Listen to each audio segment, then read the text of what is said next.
es Matías Prats.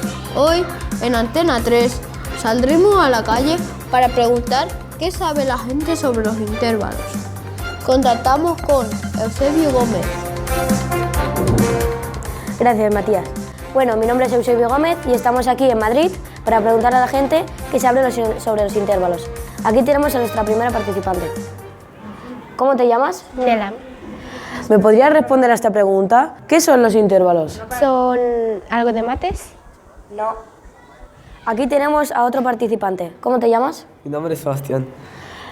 ¿Qué sabes sobre los intervalos? Creo que pues yo qué sé.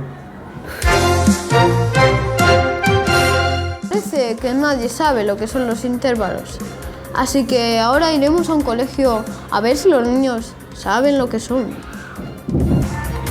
Hola, chicos. Hola. Hoy veremos los intervalos. ¿Alguien me sabría decir qué son los intervalos? Yo. Es la distancia que hay entre dos notas musicales. Correcto, Alex.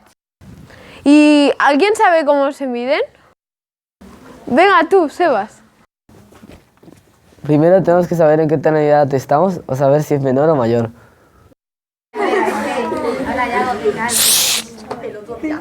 Muy bien. Y Nela, ¿me podrías hacer un ejemplo para que yo lo pueda hacer en el piano? De do a sol es un intervalo de quinta. Muy bien, Nela. De do a sol es intervalo de quinta, porque hay 5 notas entre el do y el sol. Así. 1, 2, 3, 4, 5. Do, re, mi, fa, sol. Hasta aquí la clase de hoy. ¿Y qué os toca ahora? Bueno, pues que os vaya bien. Adiós.